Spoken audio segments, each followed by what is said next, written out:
कृपा बिंदु दिया कर एई दासे ऋणापेक्षा अतिहीन।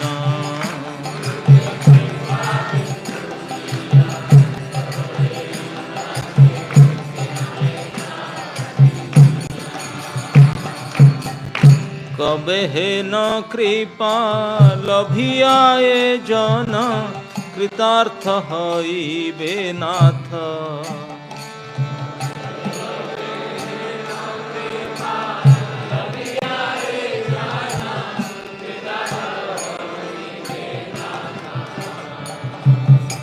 शक्ति बुद्धिहीन आमी अति दीन, शक्ति बुद्धिहीन आमी अति दीन, कर मोरे आत्मसात।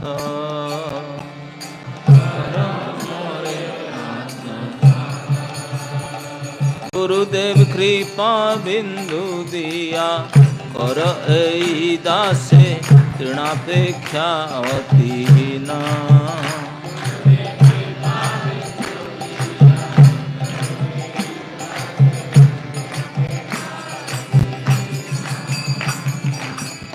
योग्यता विचारे किछु नहीं पाई तुम्हार करुणा सार।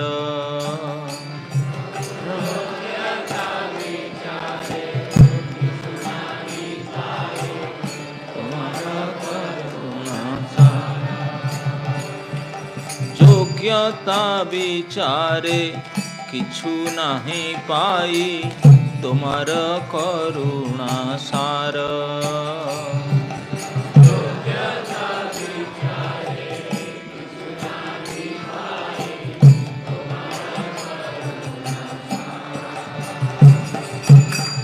करुणा न हईले कांदिया कांदिया, करुणा न हईले प्राण न रखिब आर, प्राण न रखिब आर।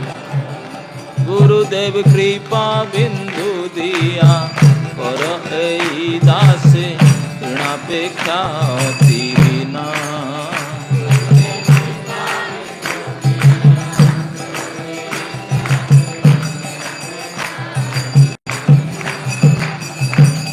हरे कृष्ण कृष्ण कृष्ण हरे हरे, हरे राम राम राम हरे हरे।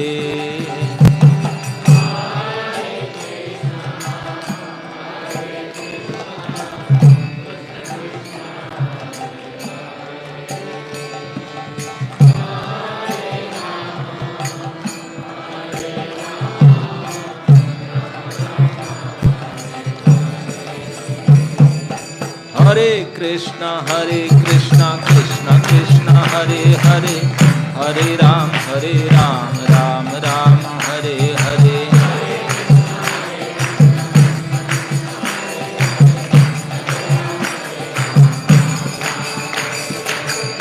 जय राधा मदन मोहन, राधा मदन मोहन राधे।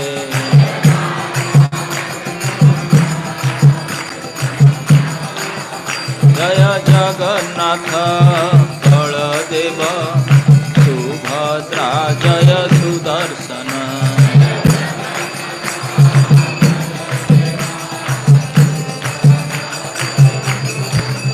निताई गौर हरि बोल, हरि बोल, हरि बोल, हरि बोल।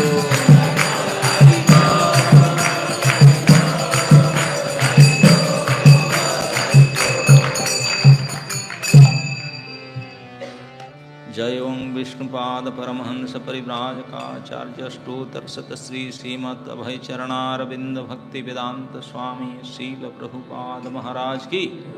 इस्कन संस्थापकाचार्य भक्ति वेदांत स्वामी शील प्रभुपाद महाराज की। नित्यलीला प्रविष्ट जय ओं विष्णुपाद परमहंस परिव्राजकाचार्य स्तोत्र सत श्री श्रीमद इस डिवाइन ग्रेस भक्ति सिद्धांत सरस्वती गोस्वामी महाराज प्रभुपाद की, अनंत कोटि वैष्णव भक्त वृंद की, नामाचार्य श्री हरिदास ठाकुर की जय। रूप सनातन भट्ट रघुनाथ सी जीव गोपाल भट्ट दास रघुनाथ षड गोस्वामी प्रभुगण की। से कहो श्री कृष्ण चैतन्य प्रभु नित्यानंद श्री अद्वैत गदाधर शिवासादि गौर भक्त वृंद की। श्री श्री श्री राधा कृष्ण गोप गोपीनाथ श्री राधा कुंड श्याम कुंड श्री गिरिराज गोवर्धन जी महाराज की जय। श्री श्री ब्रज वृंदावन धाम की, श्री नवदीप मायापुर धाम की, श्री क्षेत्र श्री पुरुषोत्तम धाम की, श्री जगन्नाथ बलदेव सुभद्रा सुदर्शन की, श्री द्वारिका धाम की, श्री बद्रिका धाम की, श्री अयोध्या धाम की, गंगा देवी यमुना देवी की, वृंदा देवी तुलसी महारानी की, ग्रंथराज श्रीमद्भागवत महापुराण की, भुवन मंगल श्री हरिनाम संकीर्तन की, समवेत भक्त वृंद की, श्री श्री गुरु गौरांग की।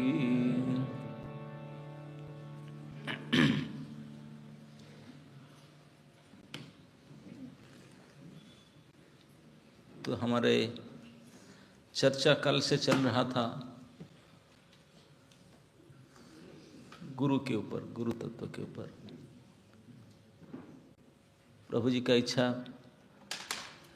उसी को कंटिन्यू करें।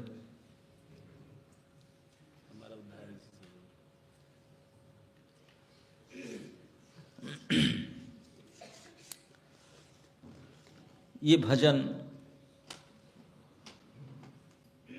बहुत ही महत्वपूर्ण है जो आज अपने हम लोग गाए। इसमें कहा गया है, गुरुदेव कृपा बिंदु दिया कर ऐ दासे तृणापेक्षा अतिहीना। अनेक बार शिष्य लोग पूछते हैं गुरु ग्रहण करने से उनका क्या दायित्व होता है, क्या रिलेशन होता है, कैसे क्या होता है।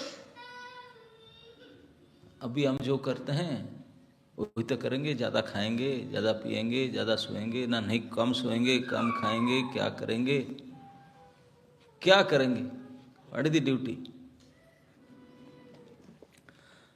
तो आचार्य लोग हमको ये शिक्षा देते हैं भजन के द्वारा। शिष्य का यही दायित्व है, कर्तव्य है, गुरु जी से कृपा की याचना करे। कृपा बिंदु दिया कर ऐ दासे तृणापेक्षा अतिहीना। किस लिए कृपा मतलब सहायता किस लिए चाहिए कि मुझे इस प्रकार कृपा करे ताकि मैं तृण से भी हीन हो सकूं। भगवान श्री चैतन्य महाप्रभु आपने उपदेशावली में हमको शिक्षा दिए थे, ये उसी के ऊपर आधारित है। तृणादपि सुनिचेन तरोरपि सहिष्णुना अमानीना मान देना कीर्तनिया सदा हरि। अगर किसी को हरि कीर्तन करना है सदा, तो ये चार गुण चाहिए। चारी गुणे गुणी हया करहि कीर्तन। ये चार गुण क्या है? भगवान कहते हैं चार गुण से पहला गुण है नीचता। समझ आता नीचता? सबसे छोटा, सबसे नीचा, नीचता। दूसरा गुण है सहिष्णुता।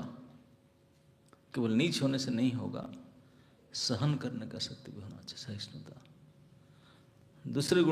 तीसरे गुण है अमानिता। किसी से मान सम्मान की आशा कभी ना करना।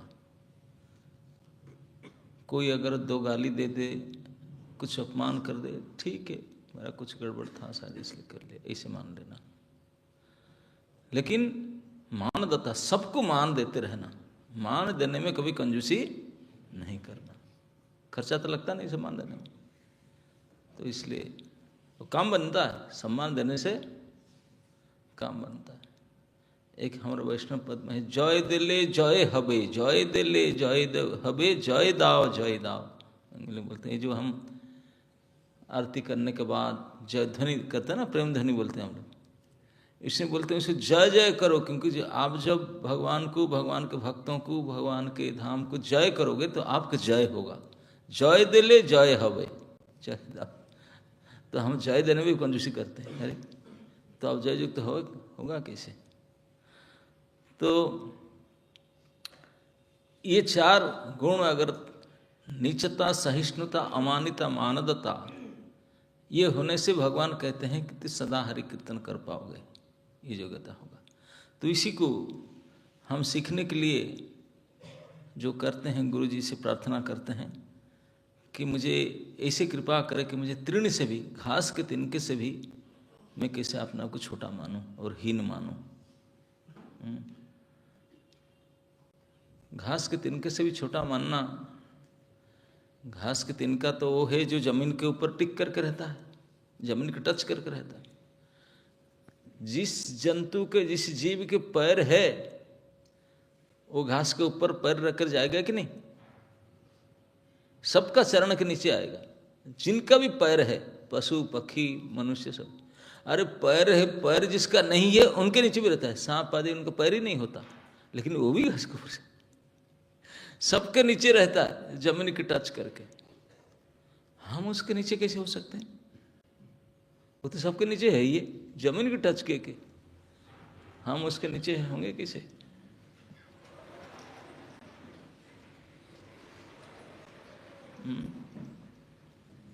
और तृण जैसा भी नहीं, उससे अधिक, तृणापेक्षा अधिक। घास इतने है कि पूरा जमीन को टच करके रहता है, और कहते हैं कि मुझे ऐसे कृपा कर मैं उससे भी नीचे और नीच और हीन हो सकूं।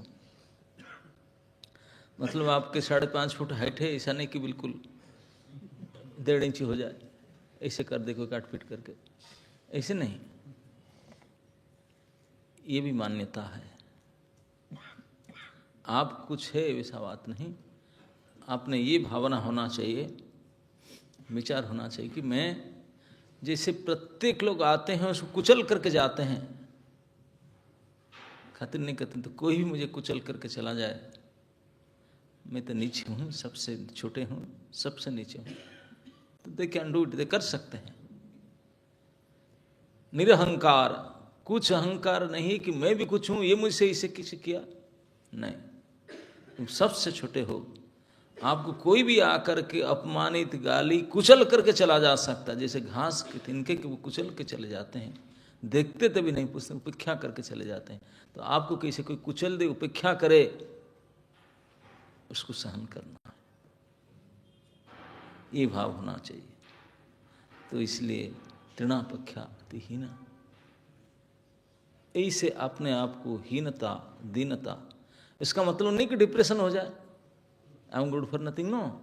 ये गुण है, ये गुण के लिए प्रार्थना किया जाता है। जितने भी संसार में गुण है, ये एक सर्वश्रेष्ठ गुण है, अपने आप को दीनहीन मानना। ये दिव्य गुण है, साधारण बात नहीं है। नम्रंती फलिनो वृक्षो नम्रंती गुणिनो जनाः। जैसे कोई पेड़ बहुत सारे फल आ जाता है तो उसका शाखा प्रशाखा झुक जाते हैं, ठीक इसी प्रकार जिस व्यक्ति के अंदर सद्गुण आ जाते हैं वो भी नम्रंती गुणिनो जनाः, गुणवान जन वो भी झुक जाते हैं, ऐसे नहीं होते। इसलिए शास्त्र में कहा गया ज्ञानं ददाति विनयं, वास्तविक जानकर ज्ञान किसी विनम्र बनाता है और दीन और हम्बल बनाता है। ह्यूमिलिटी, नम्रता, दीनता, ये बहुत बड़ी गुण, सभी प्रशंसा करते हैं उसको जिनके पास होता है। तो भगवान के भजन के लिए ये प्रशंसनीय गुण चाहिए कि अपने आप को दीनहीन बनाए रखे। बोले कोई कंपेयर न कंपेयर घास के तिनका से कर दिए, तृणापेक्षा थी, जो सबसे नीचे जमीन के टच, उससे भी नीचे, ऐसी भावना रखो, इतने दीनहीन होना चाहिए। इस गुण को प्राप्त करने के लिए गुरुजन की सहायता चाहिए। सहायता मतलब थोड़ा सा क्या उठे तो टप, तो ऐसा नहीं है, झुको, तो हमको ठोक करके, मार करके, डांट करके झुकाते कोई रखा है, कभी उठाना नहीं दे, झुक करके रहना, डाउन टू अर्थ। ये उनसे प्रार्थना करते हैं अपने आप को दीन बनाने रखने के लिए। आगे कहते हैं कि सकल सहने बल दिया कर निज सुख सुहान, निज मानस सुहान। सब कुछ सहन करने के लिए, जैसे हम बताया जो नीच होगा वही तो सहन कर पाएगा। ये सब सीक्वेंस ही है, ये जो नीचता, सहिष्णुता, अमानिता, मानदता, ये एक नहीं होने से दूसरा नहीं होगा। जैसे एक नहीं होने से दो नहीं हो सकता, दो में एक है ही है। तो इसी प्रकार जो सहिष्णु है निश्चित रूप से दीनहीन है, वही सहन कर सकता, दूसरा सहन नहीं कर सकता ना। सहिष्णुता गुण तभी आएगा जब हम दीन है, हीन है, अपने को मानते, तभी सहन कर सकते, तभी सहन कर सकते। तो इसलिए सकल सहने बल दिया कर। सकल शब्द का अर्थ है कुछ है नहीं कि ये तो सह लूंगा, ये नहीं चलेगा, ये नहीं चलेगा, नहीं, सब कुछ सहना है। जैसे बाय नेचर हम देखते हैं क्षत्रिय ब्राह्मण, उसमें गुण होते हैं। क्षत्रियों में होते हैं अपमान सह्य नहीं कर सकते, 2-4 जन्म लेकर के बदला लेना पड़े लेंगे, नहीं छोड़ेंगे। अपमानित किया, बहुत मान के ऊपर। ब्राह्मण लोग गाली अपमान दे दो सहन लेकिन फिजिकल शारीरिक कष्ट सहन नहीं कर सकते, चिल्लाएंगे, इकट्ठा कर दें गांव में।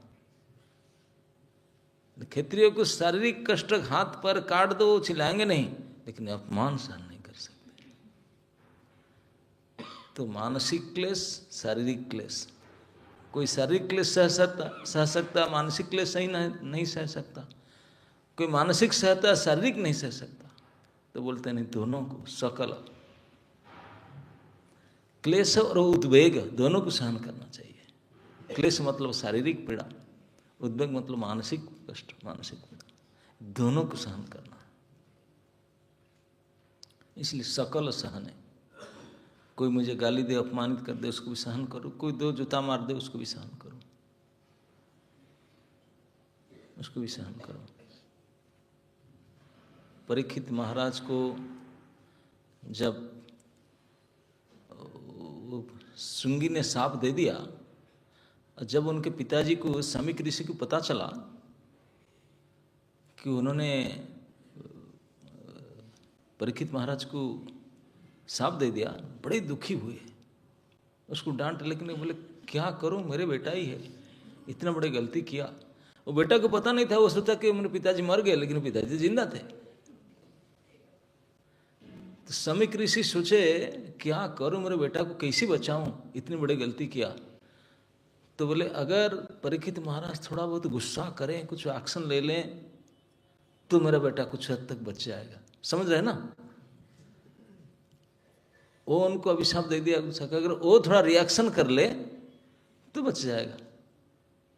तो इसलिए खबर भेजी, बोले थोड़ा सा कोई रिएक्शन करेंगे, हैं मैं ऐसे कुछ कहने, ऐसे क्या मेरे से, बोले इसे कि थोड़ा मन में आ जाए, गुस्सा करे, कुछ करे। और तो सम्राट है, उनको तो एक्शन लेने में क्या, हम जैसे एरे गिरे कुछ नहीं, हम भी खड़े हो जाएंगे कुछ बोलने, गाली देने के लिए। वो तो सम्राट है, इंगित मात्र से उनका मनसा नाश कर सकते हैं, कुछ भी कर सकते हैं। और ये तो फिजिकल स्ट्रेंथ है, पार है। उनका आध्यात्मिक बल इतना था, ये अभिशाप को भी काउंटरैक्ट कर सकते थे, निष्फल कर सकते थे।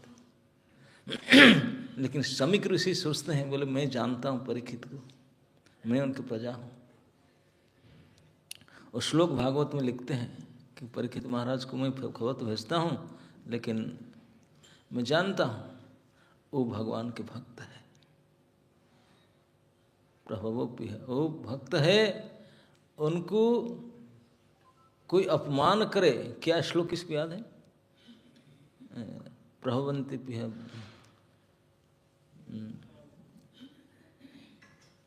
मेरे एग्जैक्ट वर्ड नहीं याद आता। तो इसमें वो समीक ऋषि बताते हैं कि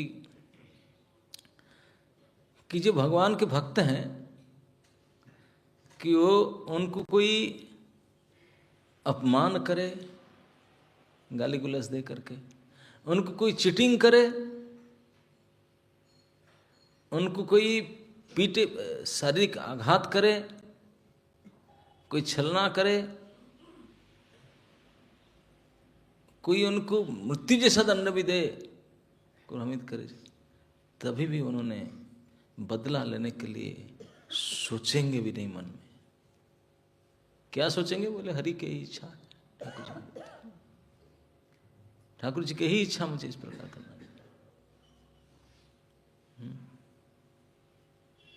इस प्रकार के मुझे कोई लांछित करे, अपमानित करे, चीटिंग करे, सब कुछ जानते हुए मुझे ठग रहा, मैं देख रहा हूं, फिर भी नहीं कहेंगे ठाकुर जी के ऊपर भरोसा। ये नहीं कहेंगे तू ठग रहा है मुझे, बदमाश ना।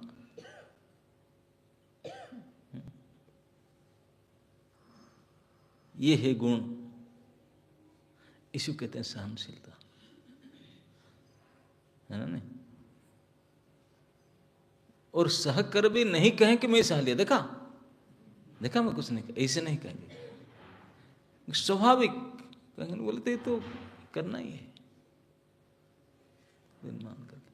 और प्रभवंत पिह कहते हैं कि ऐसा नहीं कि जैसे कोई रास्ता के साइड में कोई भिखारी बैठा हो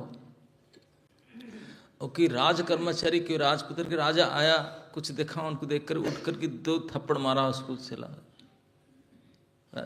तो कोई दूसरा भिखारी बोला अरे तुझे मार के चला गया तो कुछ नहीं किया, माफ कर दिया। अगर बोले कि माफ कर दिया तो आपको पसंद होगा? तो हो कौन माफ करने वाला? तेरा अंदर क्या क्षमता माफ करने के लिए? तो बोलने से थोड़ी माना जाएगा। माफ तो वो कर सकता है अगर तू, तेरा ऐसे शक्ति सामर्थ्य होता तो राजा कोई एक्शन ले सकता था, और एक्शन लिया नहीं तो उसको माना जाएगा माफ कर दे। तेरा तो कुछ भी नहीं कौन शक्ति ना सामर्थ्य, किस लायक तो किस माफ कर सकता है? इसी बोलते हैं कि परीक्षित महाराज कि भगवान के भक्त होते हैं कि प्रभावशाली होते हैं। क्या प्रभाव? क्योंकि भगवान के हैं। वो कोई छोटे मोटे आदमी का नहीं है, वो किसका आदमी है? अनंत कोटि ब्रह्मांड ईश्वर के पार्टी के लोग हैं। देख अंडू कुछ भी कर सकते हैं, लेकिन नहीं। परीक्षित महाराज पूरे ससागरा धरा सम्राट थे, लेकिन कुछ नहीं। इसे बोलते हैं प्रभाव होने पर भी ना करना, इसे कहते हैं सहनशीलता। पूर्ण समर्थ होकर भी तो ये सहनशीलता। निज माने स्पृहा ही न, हम लोग को मान का स्पृहा नहीं होना चाहिए, इच्छा नहीं होना चाहिए ना, कोई मान सम्मान का इच्छा नहीं होना चाहिए। बहुत बड़े अचीवमेंट है मान सम्मान के स्पृहा अगर हम हटा दें, कई विपद से बच जाएंगे। भागवत के प्रसंग आता है दक्ष प्रजापति का, जानते ना? दक्ष प्रजापति की बेटी थी सती, वो आग में घुस करके जल गई, सुसाइड कर डाली। क्यों? इतने सुंदरी भगवान शिव के, भवानी भव की पत्नी, और उनके माता पिता उनको बहुत, सबसे छोटी बेटी थी, वो क्यों जल गई? ये घटना को बताते हुए भागवत में वर्णन आता है। उसका मूल कारण था दक्ष सम्मान के भूखे थे, सम्मान चाहते थे। एक बड़ी भारी मीटिंग हो रहा था, उस मीटिंग में सारे बड़े बड़े प्रजापति ये भी थे, ब्रह्मा जी भी आए थे मीटिंग में, बाकी सब बड़े बड़े देवी देवता, देवी तो नहीं थे, देवता और प्रजापति सब थे वो मीटिंग में। दक्ष उसको प्रिजाइड ओवर करना था, तो आए उन्होंने फिटफाट। दक्ष जैसे आए, सभी देवता लोकपाल प्रजापति उठ कर खड़े हुए, उनको सम्मान दिए। दक्ष सब बोला ओके ओके थैंक यू। लेकिन उनको लगभग सभा में जितने थे 99% लोग उनको सम्मान दिए खड़े होकर, जैसे दक्ष प्रवेश किए। ब्रह्मा जी उनके पिताजी वो तो नहीं खड़े होंगे, उनको छोड़ करके बाकी सभी उठकर समान। लेकिन उनके बीच में नजर पड़ गया, एक आदमी नहीं उठा, वो बैठा था, उठा नहीं। 100 में 99 उठे, एक नहीं उठा। अब 99 को देखा नहीं, इसको देखा कि वो क्यों उठा नहीं। अरे क्यों उठा नहीं, हो सकता है उसके पैर में कुछ दर्द हो, कुछ फ्रैक्चर, कुछ कोई भी कितने कारण हो सकता ना उठ पाया। वो कौन थे? महादेव जी थे, पता है आप लोग सबको था। उन्होंने उठे नहीं। इसी पॉइंट को लेकर के प्रोग्राम कैंसिल हो गया, मीटिंग नहीं किया। उसी को देख करके इतने क्रोधी हो गया वो, माइक खींच करके सभी के सामने बोला, देखो मैं ऐसे मत सोचो मैं गुस्सा करके बोलता हूँ, पूरे गुस्सा में चूर था। इसी बोलते मैं गुस्सा नहीं करता, मैं तो बोलता हूँ देखिए इसको, मेरे बेटी कितनी अच्छी मृग रहनी, ये बंदर जैसा है। और इतने गाली देने, अपमान करने, सभी की भरी सभा में शंकर जी को घोर अपमानित करके ऐसे ऐसे दिखा करके बोले गुस्से में। शंकर जी ने इस पर कुछ नहीं, चुपचाप बैठे। भरी सभा में उनको इसे पॉइंट आउट करके अपमानित किया जाता था। दक्ष ने कर रहा था। दक्ष थे कौन? पापा जी, फादर इन लॉ थे। वो उनको अपमानित करते थे, इसीलिए अपमानित करते कि वो मेरे छोटा ज्वाई है, सन इन लॉ है, उनको खड़ा होना चाहिए तो हुआ क्यों नहीं। बस इतना ही समस्या था। इसी को लेकर के इतनी बड़ी बात चला गया केवल अगर उस समय तो कोई कुछ होगा, उठा नहीं, कोई बात नहीं, बाद में बात कर लेता, नहीं।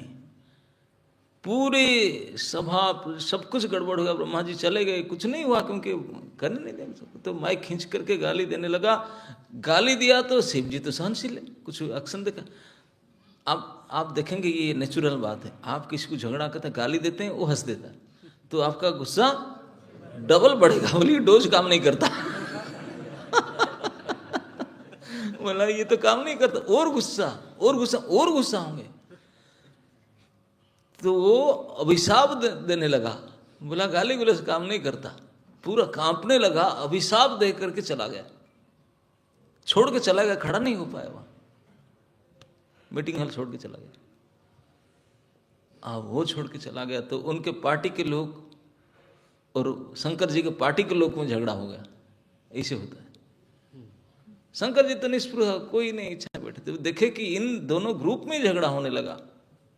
भृगु आदि ब्राह्मण और यहाँ नंदी आदि, उनके शंकर जी आपस में गाली गुलज होने लगा। ये दोनों को अभिशाप देने, शंकर जी चुप से उठ के निकल गए। बोले अरे छोड़, यहाँ का टाइम खराब करो। वो निकल गए, और निकल गए, इस बात को किसी को बोले भी नहीं है। जाकर किसी को बोले, देखा ऐसे ऐसे किया, ऐसे ऐसे किया। हम जिसको कहते हैं ना, हमारा अंदर तो टिक नहीं सकता। बोलेंगे 10 आदमी को, बोले मैं कुछ बोला नहीं, मैं कुछ भी नहीं बोला, नहीं ऐसे ऐसे ऐसे ऐसे। शंकर जी किसी के बात नहीं बोले, यहां तक कि अपने पत्नी दक्ष के बेटी की भी नहीं बताए किसी घटना। और कई सालों बीत गया, नहीं बताया किसी, हरी इच्छा। कई साल के बाद एक बहुत बड़ी यज्ञ फिर कर रहा था। वो तो उनका अंदर गुस्सा था। इस यज्ञ में जानबूझ करके शिव जी को बाइकट किया था उन्होंने, उनको इनवाइट ही नहीं किया था, जबकि दामाद है, उनका हक है यज्ञ में, लेकिन उनको इनवाइट नहीं किया जानबूझ करके। बाकी सर ब्राह्मण की सलाह के तो उनको नहीं भाग देंगे, बाकी सब करेंगे। वो बोले हाँ आपके साथ, हमारे साथ झगड़ा किया सब किए। इस यज्ञ में ब्रह्मा जी भी नहीं आए। पहले से विष्णु है, तो ब्रह्मा विष्णु आए नहीं, जबकि ब्रह्मा विष्णु की जगह होना चाहिए। उनको फोटो रख लिया होगा, फोटो रख करके वो तो आए नहीं। यज्ञ शुरू किया, और इतना भारी खर्चा किया था उस यज्ञ में। 3 लोग से उनको इन्वाइट किया था, इतने खर्चा किया था कि ऊपर से देवता यक्ष गंधर्व सब आ रहे थे अपने अपने गाड़ी में, अपने अपने पत्नियों को साथ में लेकर के। और ऐसे खान पान का, अकोमोडेशन, प्रसाद का ऐसे व्यवस्था था। उसको खा पी कर जो जा रहे थे, बात कर रहे थे, बोले वाह अब तक तो जीवन में ऐसा फेस्टिवल, ऐसा स्वागत, ऐसा प्रसाद, ऐसा अकोमोडेशन, ऐसा गिफ्ट, ऐसी बातचीत करते हुए जाते थे। वो भगवान शंकर का कैलाश की घाटी में उनका वो तो घर तो है ही नहीं, फ्लैट नहीं उनका, तो पेड़ के नीचे रहते हैं, खुला है। वही रास्ते में जा रहे हैं, सो फ्लाइट वहीं से जा रहे हैं, आ रहे हैं देवताओं का। वो बातचीत करके जा रहे थे, आनंदमय बात कर रहे थे, तो सती ने सुनी, इतने खुश होकर सारे देवता, क्या बात है? वो पूछे, बोले अरे सती आप इधर, आप पूछ रहे हैं ना? हाँ क्या, कौन इतने इतने आनंद? अरे आपके घर की तो बात है, आप इधर है, आप गए नहीं? आपके पिताजी इतने बड़े फेस्टिवल आयोजन किए हैं, ये इससे पूरा मेला लगा हुआ है, कितना आनंद, आप इधर ये नहीं जानते? अरे बाप रे बाप, बेटी को अगर पता चले उनका पापा के यहाँ उत्सव और फेस्टिवल हो रहा है, तो उनको तो बड़ा मन करेगा जाने के लिए, बहुत मन था। उसको सुन सुन करके मन में इतना इच्छा हुआ, शंकर जी के पास गया, बोला आप जानते हैं, सुने हैं ना? हाँ ना, क्या ना? आप जो सोचता है, मैं क्या सोचता हूँ? नहीं, उनको सुन करके पापा के यहाँ जाना चाहिए ना? हाँ आप सुनते चलते क्यों नहीं ना? हमको निमंत्रण नहीं हुआ, बुलाए, इन्वाइट नहीं किए। सुन करके सती को खराब लगा, बात तो सही है, मैं उनके छोटे बेटी हूँ, इतने उनके दुलार हूँ, मुझे मैसेज क्यों नहीं दिए, इनवाइट क्यों नहीं किए? और मेरे तो ये उनके दामाद है और महादेव है, उनका हक है जगह में, मुझे इनवाइट क्यों नहीं किए? मन दुख हो गया, पापा के ऊपर बड़ा गुस्सा आया, कैसे मेरे पापा है, मम्मी है, कोई याद नहीं को जो फोन करते होते, मैसेज करते होते, क्यों नहीं किए? कोई मेल नहीं, व्हाट्सएप नहीं, कॉल नहीं, कोई भेजे नहीं, किसी नहीं, किसी जाके बैठ के सोचा, बोला हो सकता है ये तो पहाड़ जंगल में नेटवर्क नहीं लगता होगा, फोन ट्रायल किए होंगे, क्या करें, आउट ऑफ नेटवर्क जोन है ना? नहीं, ये कोई सब हिमालय को पेड़ के नीचे बैठे, यहाँ तो कुछ भी नहीं लगता। तो इसे सोच करके मन में विचार किया, पापा तो इसे नहीं क्यों, जरूर फोन किया होंगे, क्यों, लेकिन नेटवर्क नहीं लगता, मैसेज नहीं आता तो क्या करें? इस वजह से दोबारा जाकर बोला, हो सकता है वो दिए होंगे, मैसेज मिला नहीं होगा, हमको जाना चाहिए, जब हम खबर पता चला लोगों से तो टीचर और ड्यूटी टू गो। तो शंकर जी बोले, देखो बिना निमंत्रण में जाना उचित नहीं है, मेरा हक था, लेकिन वो जानबूझकर नहीं किए। बोले आपने तो मुझे सिखा रहे थे कि अगर पिता और गुरु और पति, उनके घर में कोई अगर फेस्टिवल हो, उनको इनविटेशन करना जरूरत नहीं, बिना इनवाइट में जाना चाहिए, तो जाना चाहिए हम लोग ना? हाँ आप जो कहती है मैं कहता हूँ, सही बात है, अपना है, जाना चाहिए, लेकिन वो जानबूझ करके कर रहे हैं हमको बैकट करने के लिए, तो इसमें नहीं जाना चाहिए। तो बोले क्यों ऐसा कर रहे हैं जानबूझ करके?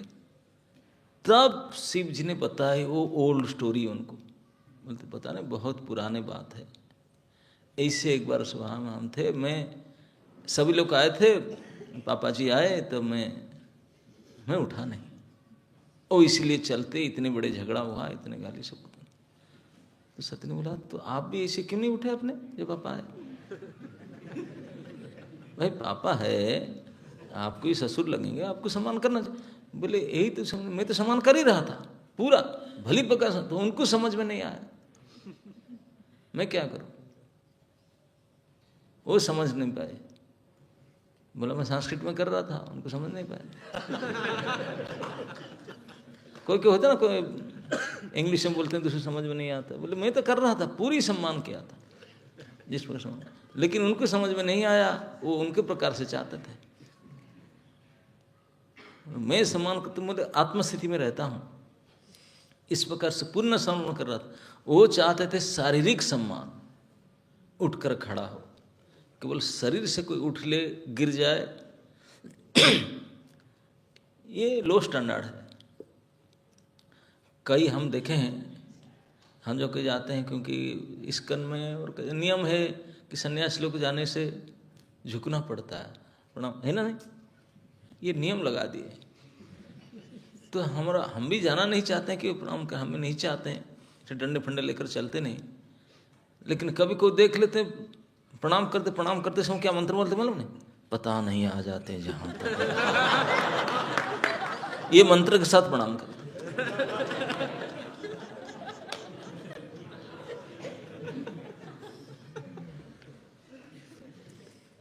तो मन तो था नहीं, इच्छा तो नहीं है, केवल शरीर से प्रणाम करने को सम्मान थोड़ी ना। मन में तो गुस्सा करते हैं, पता नहीं है, जब 3 में 3 बार झुकना पड़ता है यार, पता नहीं है।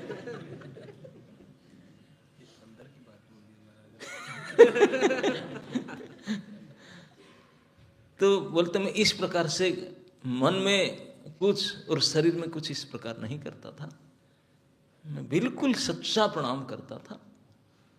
और वही उगता छोटे ग्रह नहीं इस, लेकिन उनके समझने, उनके दृष्टि शरीर के पर है, देहात्म बुद्धि, ये नहीं समझ पाए। तो इसलिए मेरा क्या दोष है? मैंने कभी विरोध नहीं किया था, पूर्ण समान आज भी कर रहा हूं उनको, लेकिन वो समझ नहीं पा रहे, उनका दृष्टि नीचा है। तो इसलिए उसको मान के झगड़ा हुआ था। इसके कारण से मुझे जानबूझकर बदला लेकर करना, इसलिए जाना नहीं चाहिए। शंकर जी समझा दिए, लेकिन स्त्रियों का एक इच्छा होता है कि पिता के घर में फेस्टिवल होता है, हमको जाना चाहिए। पहले तो मान गई, जाकर के देखी, बोले देखो जब से मैं उनके हाथ पकड़ करके उनके घर में आया हूँ, एक दिन तो बाजार भी निकल नहीं गए, ना कोई मार्केट, ना कोई फिल्म हॉल, ना कोई कहीं लेकर गए नहीं। पहाड़ में जंगल में बैठे, बोले जो मैं शादी के समय जो साड़ी जो अलंकार पहन कर आता उसको पहनने के लिए मुझे चांस ही नहीं है। यहाँ कोई भेड़ बकरी उनके सामने क्या पहने, जंगल है। अरे इसको लाया इतने सारे बढ़िया साड़ी अलंकार, कोई देखे तो सही उनके साथ पहनो, कोई है ही नहीं देखने वाला, जंगल में बढ़ के जाते, उनके सामने क्या पहनो। ये एक अवसर है जहां मैं पहन करके जाऊं, कितने मेरे बहन लोग आए होंगे, जीजाजी लोग आए होंगे, सब के लोग, तुम अरे वो जंगल में बैठे। और अभी तक एक भी दिन नहीं हुआ मैं कभी थोड़ी साड़ी पहनूं, थोड़ा अंक को चांस ही नहीं मिला। कभी दिए तो है नहीं, लेकिन जो लाया हूं उसको भी पहन नहीं सकता। यहां तक गामछा पहन कर बैठा, कोई चिंता की बात कोई है ही नहीं देखने के लिए। एक ही तो अवसर मिला जो पहन करके मैं जाऊं। स्त्रियों के मन में होता है कभी पहन कर कभी जाऊं फेस्टिवल में। तो आकर के बोली मैं जाऊंगी। शंकर जी सोच के बोली वो समझने वाला है नहीं, वो तो जाएगी। शंकर जी समझ गए, वो इतने सारे बार बार आ रहे पॉइंट दे रहे हैं, मतलब उनका बिल्कुल मन लगा है, एक बार पापा के यहाँ जाएगी। तो समझा, बोले देखो मैं समझ गया कि आप जाना चाहती हो, जाने से अच्छा नहीं होगा ना। आप बोलने क्या अच्छा नहीं होगा, पापा है क्या, मम्मी है, हमारा घर है, क्या अच्छा नहीं होगा। गुस्सा करके चली गई। शंकर जी बोले तो जाएगी वो। तो शंकर जी अपने स्टाफ को बुलाया, नंदी अंदिका को, बोले देखो मैडम जाने जा रही है, उनके साथ चले जाना, कि मैं जानता हूँ कुछ गड़बड़ होने वाला है। और सती ने अपना गाड़ी भी नहीं ली, पैदल में चल पड़ी।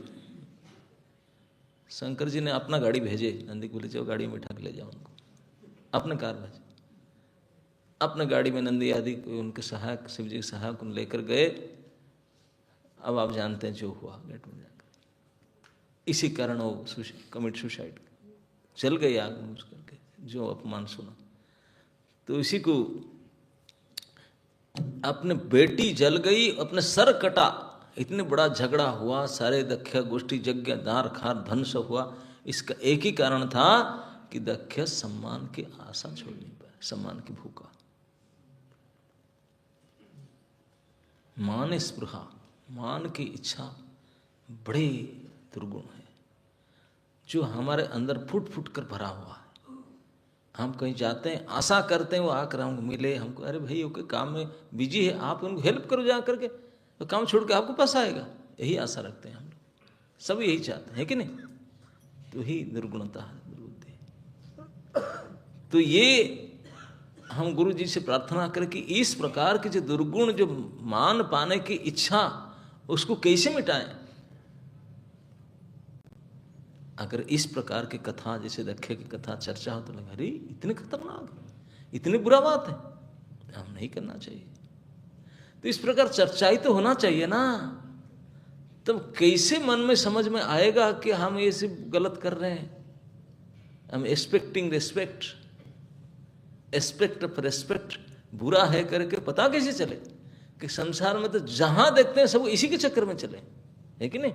इसी का आयोजन होता है। लेकिन इस प्रकार की कथाएं चर्चा हो, सिखा जाए, यही गुरुजनों का कर्तव्य है। इसको सिखाएं, किसी प्रकार से मन में बैठा दे कि नहीं ये अच्छी बात नहीं है सम्मान की आशा करना। बिल्कुल सम्मान की आशा मत करो, तू लायक नहीं इसके लिए। अगर कोई गाली भी दे दे तो उसको सहन करो, बल्कि सम्मान की आशा मत करो। अगर ऐसा करोगे तो इसमें भयंकर परिस्थिति हो सकता है।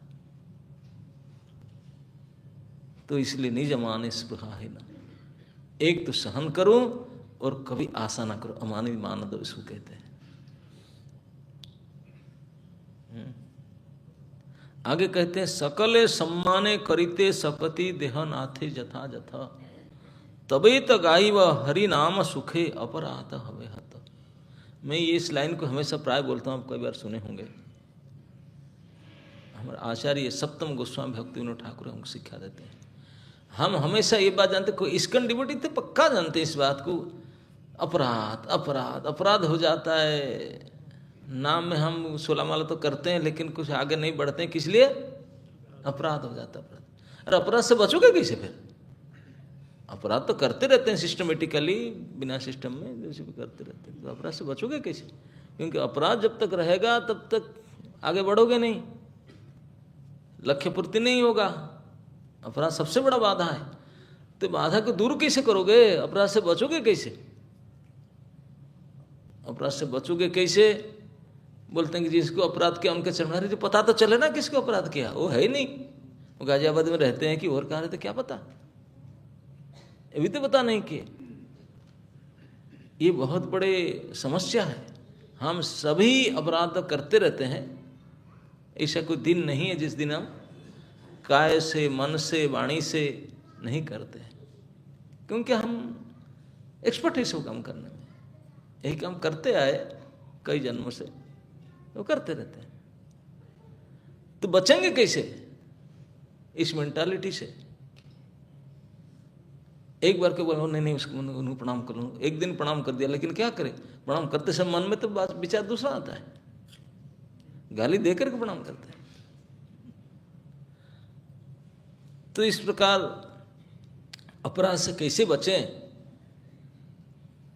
तो गोस्वामी चरण बताते हैं अपराध से कैसे बचोगे, क्योंकि अपराध से बच जाने से, निरपराध होने से हरिनाम पक्का होगा, फिर हरिनाम का फल प्राप्त होगा। तो कैसे होगा वो बताते हैं कि सकले सम्मान करिते सकति। सकल शब्द का अर्थ कोई ऐसा नहीं कि केवल उन्हीं को नहीं, सबको,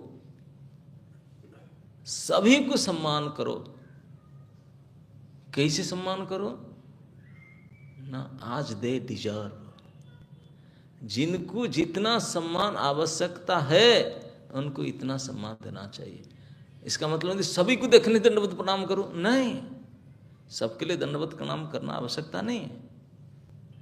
किसी को पंचांग से काम चलेगा, किसी को अष्टांग, किसी को हाथ उठाकर, किसी को मुंह में बोल दो, किसी को मन में ही सोच लो, देर न अच्छा है।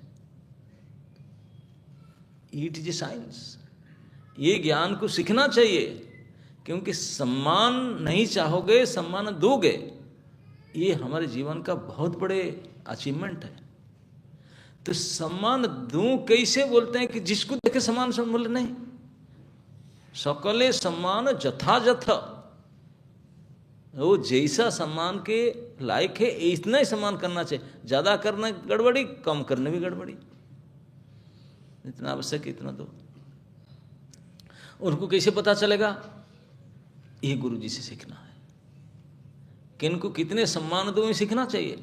क्योंकि यही शिक्षा पाने से, यही बोलते हैं सकले सम्मान करिते सकति देहनाथे जथा जथ।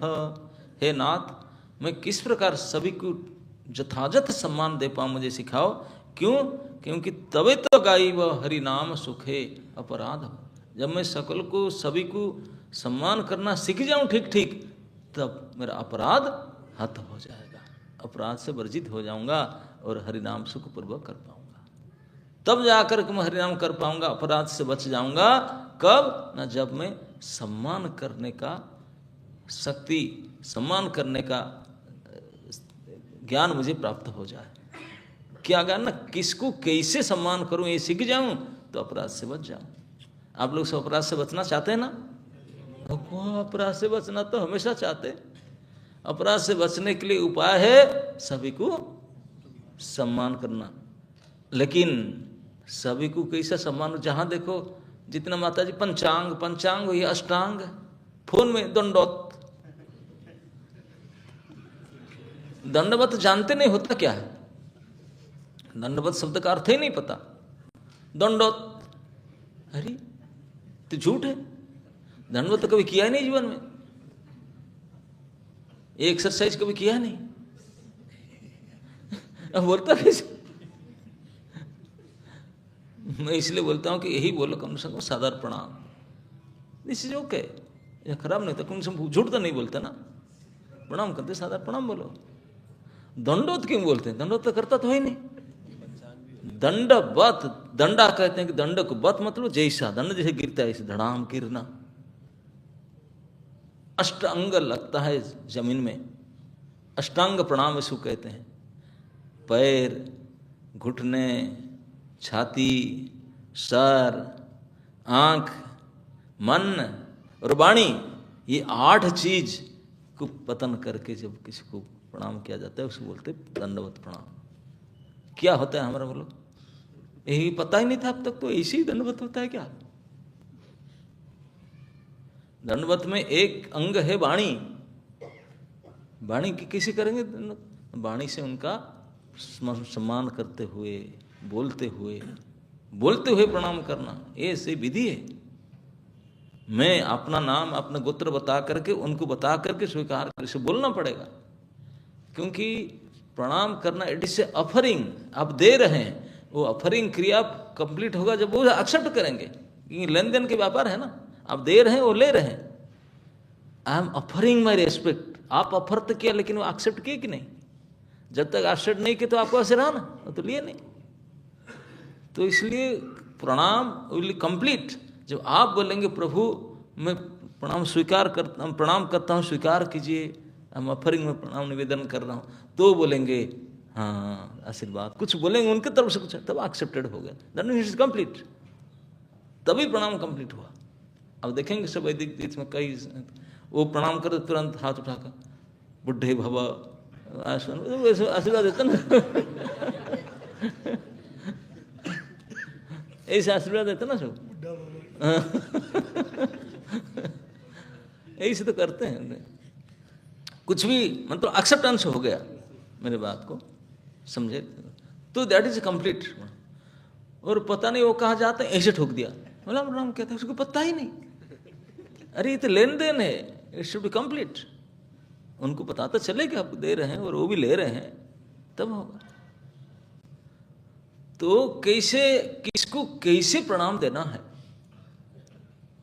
ये भी सीखने के लायक चीज है। जैसे मैं बोला कि ये सीखना लायक चीज है कि कैसे हम मान के आशा ना करें।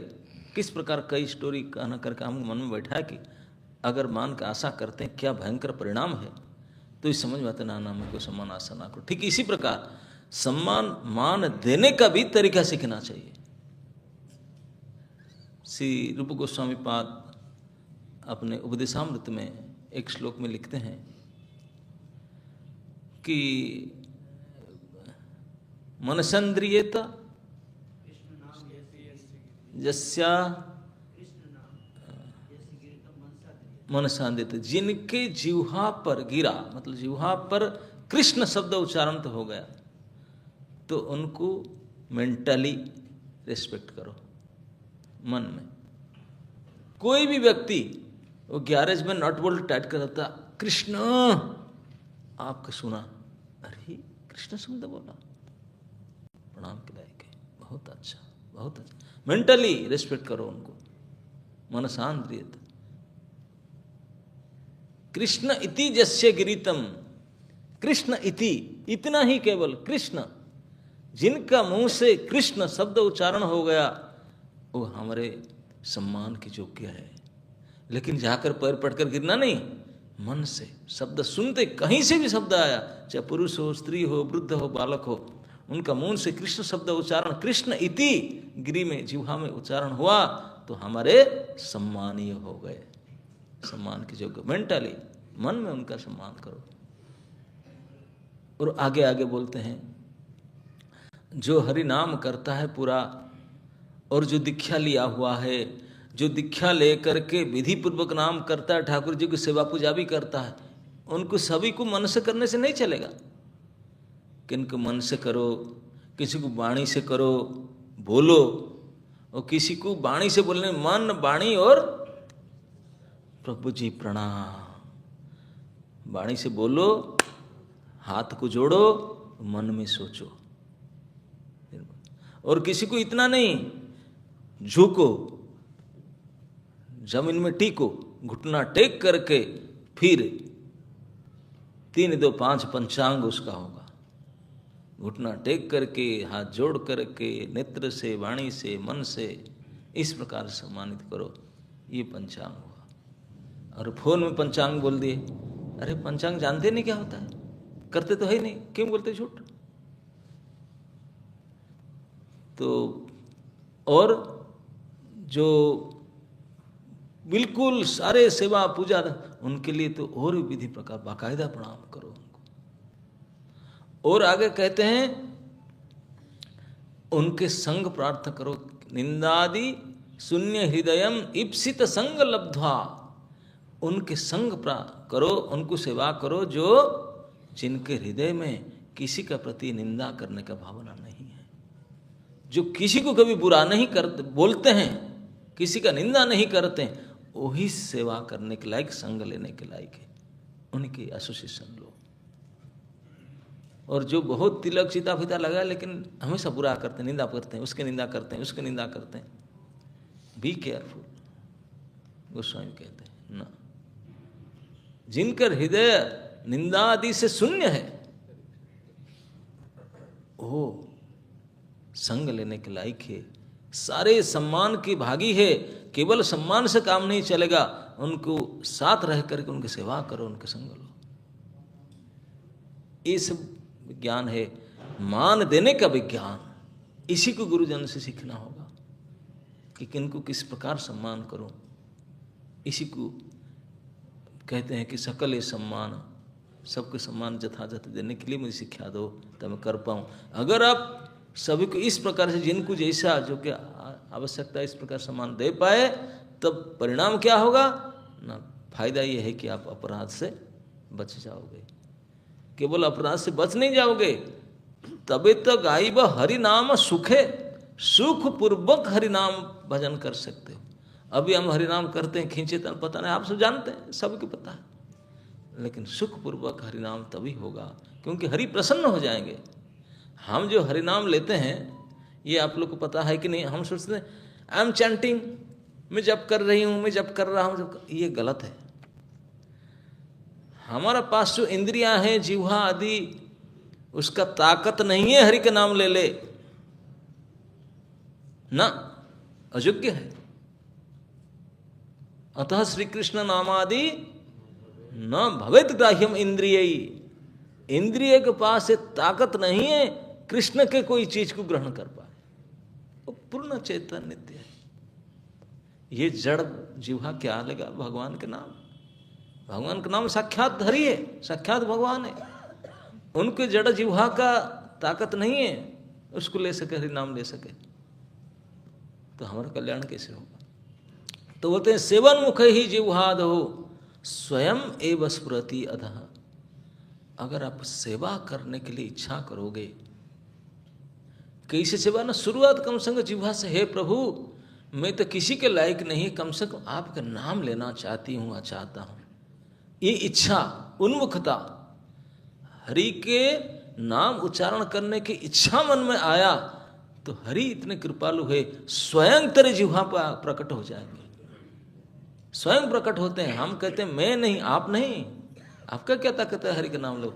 आप इच्छा किया तो हरि तुम्हारे जिह्वा पर आप प्रकट हुए, स्वयं में बस स्फुरति, वो स्फुरण होते हैं, स्फुरित होते हैं। तो ये उनकी कृपा शक्ति से स्फुरित होते हैं, नहीं ये सोचना चाहिए। तो इस हरि स्फुरित होते हैं जब हमारे पास अपराध नहीं होता, अगर किसी प्रकार से अपराध हो जाता है तो इच्छा करने पर भी हरिस्फुरण नहीं होंगे ना, वो अलग हो जाएंगे। बोले ना, किसी भक्त के प्रति वैमनस्य होना कि सम्मान से कमी हो जाना तो हरि हट जाएंगे। अब हमारा मन मुक्त, हमसे कोई नहीं लेंगे तो सुख पूर्वक हरिनाम कैसे लेंगे? वो आ ही नहीं रहे, बस प्रकट ही नहीं होंगे। तो इसीलिए ये कितने आवश्यकता है कि एक दूसरे को सम्मान दें, और सम्मान भी ऐसा नहीं अंदर में कुछ बाहर में कुछ, ऐसे गले मिले। जैसे मैं कल बताता था ना, जो धृतराष्ट्र ने भीमसेन को बोला भैया भीम कितने अच्छे हैं बेटा, मैं थोड़ा गले मिलना चाहता हूँ। ऐसे रोक करके इतने प्रेम से बोला, भीमसेन गदगद हो गए। बोले ताऊ जी मुझे मिलना चाहते हैं, ऐसे मिलूं। कृष्ण डांटे, बोले रुक, टाइम मांगो। उनसे क्या हफ्ता 10 दिन का टाइम मांगो ना? क्यों ना, मैं बताऊंगा, पहले बोलो ना। ताऊ जी मैं थोड़ा बिजी हूँ, आऊँ नेक्स्ट वीक में ना? बेटा आना, मैं मिलना चाहता हूँ ना, मैं नेक्स्ट वीक में आता हूँ। आकर पूछा कृष्ण को, बोले क्यों नहीं? कोई क्या करूँगा ना? जा करके लेद मशीन में एक लोहे का चादर काट के भीम बनाओ, स्टील का फ्रेम बनाओ आपका, बिल्कुल 8 गेज वाला लोहे, बहुत स्ट्रांग बनाया। बना कर चक्का लाया, खींच कर लाया। बोले तुम खड़ा रहना, उनको पहले सामना कर देना, देखो कैसे मिलते हैं, उनका प्रेम देखन प्रकट होता है कैसे। लेकर गया ताऊ जी, बेटा आया ना? बेटा हाँ ताऊ जी में आया। ताऊ जी में आया करके जो स्टील का भीम लाया था बड़ा मोटा बना करके चक्का लगा, तो उनके सामने कर दिया। वो तो अंधे थे, ऐसे हाथ लगे, बेटा मेरे बेटा कहकर दांत रगड़ कर इतने जोर से कसे कि वो स्टील के भीम चूर चूर हो गया। भीम से बोला मावरे बारे प्रेम, ताऊ जी का क्या प्रेम है, स्टील को मिटा दिए, मेरा क्या होता? तब कृष्ण बोल देखा यही प्रेम।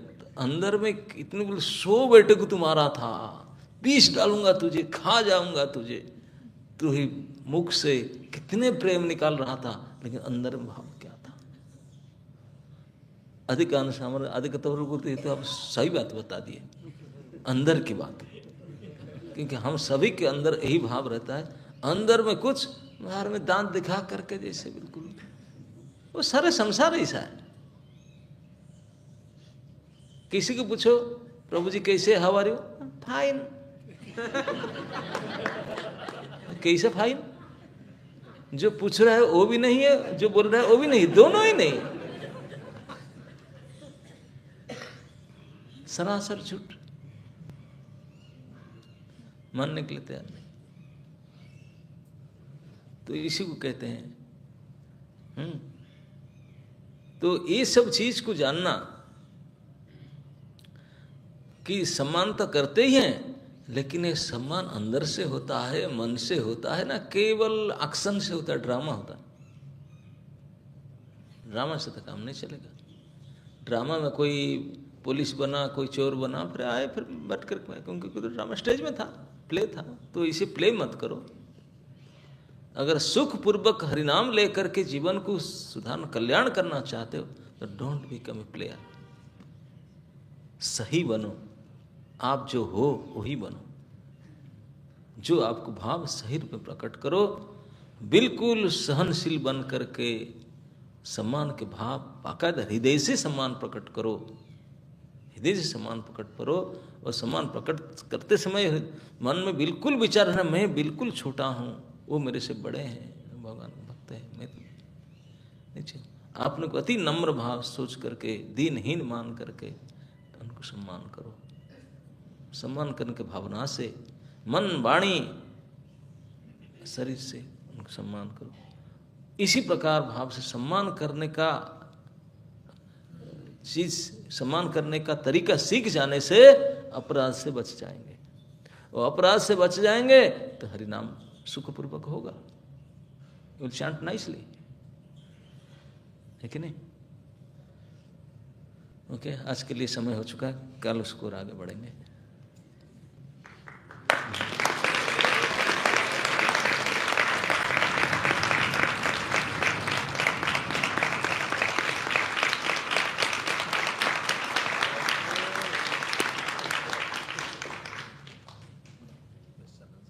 ओके।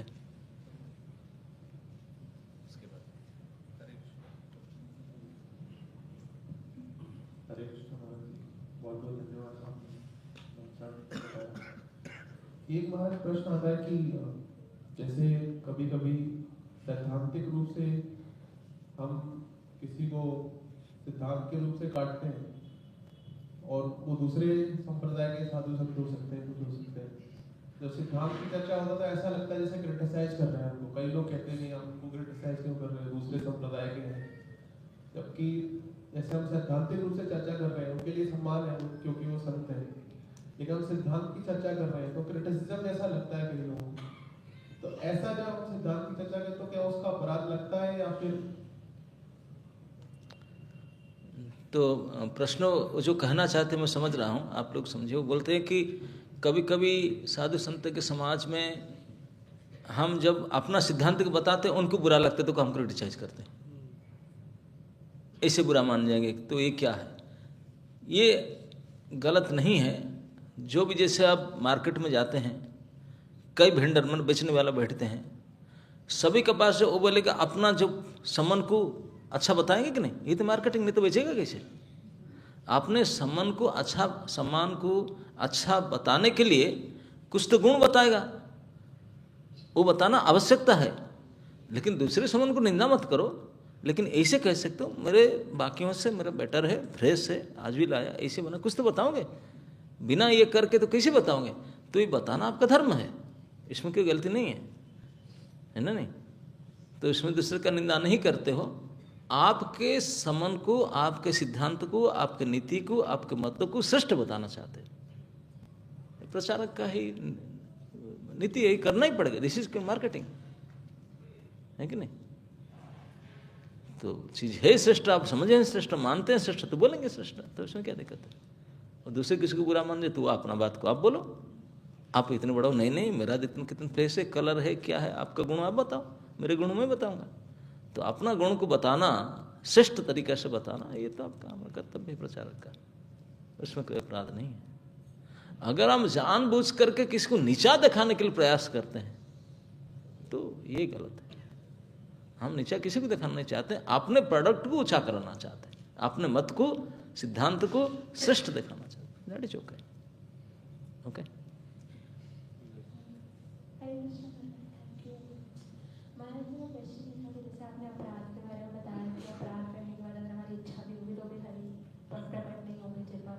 तो कई बार लाइक प्रैक्टिसिंग हमारे मन में मेडिटेट करते हुए कुछ और थॉट आता है, कुछ आ जाता है, तो गुरु वैष्णव के प्रति अगर अपराध हो जाता है, फिर काफ़ी परेशान हो जाते हैं कि अब तो खत्म, तो कुछ हो ही नहीं सकता। हाँ, ऐसे प्रैक्टिकली नहीं करते लेकिन मन में आ जाता है। इस कलियुग के लिए इतने माफ कर दिया गया, जानते हैं हम लोग का मन कितने गंदा है, तो इसलिए ठाकुर जी ने कलियुग के लिए डिस्काउंट दिए कि मन में कितने बुरा सोचो, इट्स माफ, उसका परिणाम नहीं है, उसका रिजल्ट कुछ नहीं होगा। अगर आपको एक्शन में, शरीर में नहीं करेंगे तो मन में कितने गाली दो कोई फर्क नहीं पड़ता है कि तुम कितना बुरा सोचो, लेकिन करो मत उसको, शरीर के द्वारा मत करो, है ना? मन में आता गाली, मुंह में बोलो उसको, बोलने से फिर फल लगेगा, है ना? तो इस प्रकार मानसिक अपराध का इस कलियुग में डिस्काउंट है। ओके, हरे कृष्ण महाराज। कहाँ से बोलो? हाँ बोलिए बोलिए, हरे कृष्ण मत बोलिए, प्रश्न बोलिए। महाराज मेरा ये प्रश्न है कि इस कलयुग में सबके दो चेहरे हैं, जैसे अंदर कुछ है और बाहर कुछ है। ऊपर से तो वो इस तरह से दिखाते हैं कि हमें तुम्हारे से बहुत ज्यादा प्रेम है, और अंदर इतनी कड़वाहट होती है कि उनका हमें पता नहीं लग पाता। जब वो हमारे साथ इतना बुरा व्यवहार बाद में करते हैं तब हमें पता चलता है कि इनके अंदर कितनी कड़वाहट है। हमारी इतनी उम्र हो गई है फिर भी हम इस बात को समझ नहीं पाते हैं, और हमारे छोटे बच्चे कई बार इस बात को समझ जाते हैं कि मम्मी आपको कुछ पता ही नहीं लगता है। तो इस बात को हम कैसे, जैसे अभी आपने बताया कि धृतराष्ट्र ने इतना प्रेम दिखाया जो भीम के साथ, पर उनके साथ तो कृष्ण भगवान थे, उन्होंने उनको बचा लिया कि ये ऐसे है। तो हमारे साथ कई बार ऐसा कोई भी नहीं होता कि हमें कोई बचा सके। तो इसलिए तो हम भगवान के भक्त हो, भीमसेन जैसे कृष्ण के भक्त थे, कृष्ण उनको सहायता किए, आप कृष्ण के बनो तो आपको भी कृष्ण हेल्प करेंगे।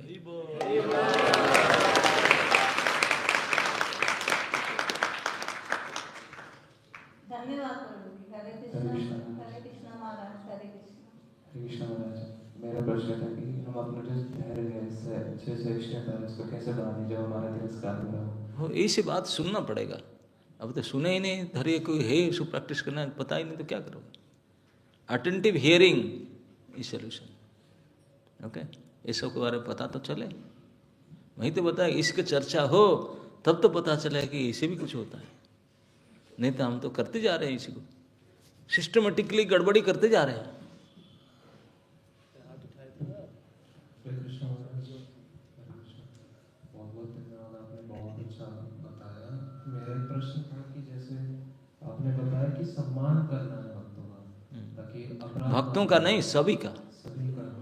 तो कई बार ऐसा होता है कि किसी से अनबन होती है तो बहुत कठिन हो जाता है कि सम्मान दें उसे, क्योंकि अंदर बहुत ईगो रहता है, क्रोध भी रहता है, तो ऐसे में तो बहुत कठिन हो जाता है। यस, आप बहुत प्रैक्टिकल, इसके बारे में कल टॉपिक है, चर्चा करेंगे।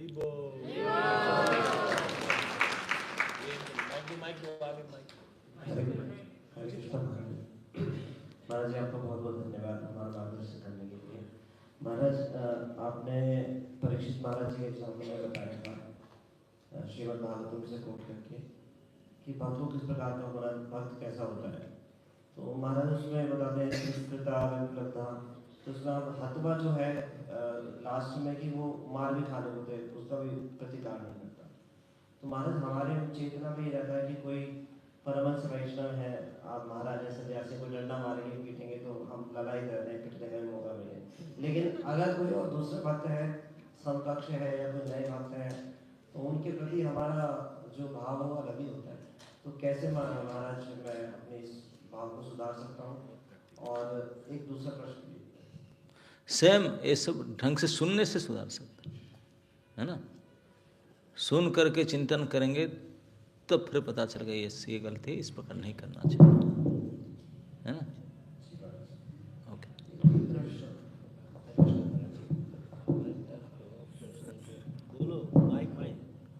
प्रभु जी ने जैसे पूछा कि दूसरे कोई संप्रदाय माइक क्लोज करो, खाओ, दूसरे कोई संप्रदाय के हैं तो उनका मतलब हम अपना प्रचार करते हैं तो बहुत बार ऐसा लगता है कि क्रिटिसाइज कर रहे हैं। तो महाराज जैसे हम यूथ टीचिंग करते हैं तो बहुत बार नए लड़के आते हैं, तो जो बाहर भी सुनते हैं, कोई 4 संप्रदाय के बाहर के यूट्यूब पर फेमस है वृंदावन वाले बाबा जी हैं, उनको सुन लेते हैं।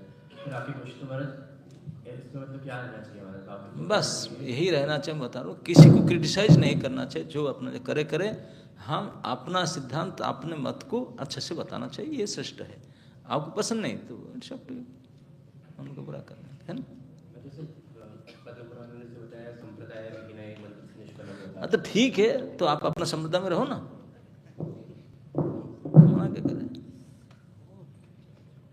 ये बता सकते कि पुराण में से लिखा है ये संप्रदाय प्रामाणिक है, इसमें कोई दिक्कत नहीं, लेकिन दूसरे को अंगुली देख करके नीचे दिखाना ये सब। Okay, Hare Krishna. Last question I have go to ashram. Maharaj, thank you for the wonderful lecture. Maharaj, आपने जो शिव जी और पार्वती जी की जो कहानी बताई, उससे हम माताओं को क्या शिक्षा देनी चाहिए? वाह, आप क्या सीखे वही सीखे। आपको कुछ शिक्षा मिला कि नहीं? ये महाराज, ये अगर मैं गलत तो प्लीज करेक्ट करिए कि स्त्रियों को पति का कहना मानना चाहिए, Yes. जिद नहीं करनी चाहिए, Yes. और पति को अपना गुरु समझकर चलना चाहिए। यस, कितनी बढ़िया बात।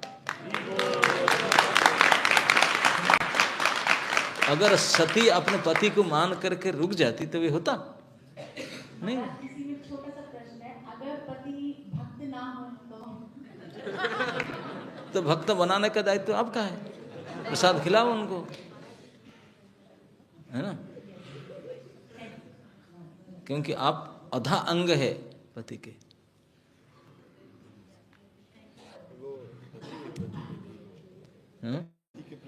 हाँ, ऑफ कोर्स।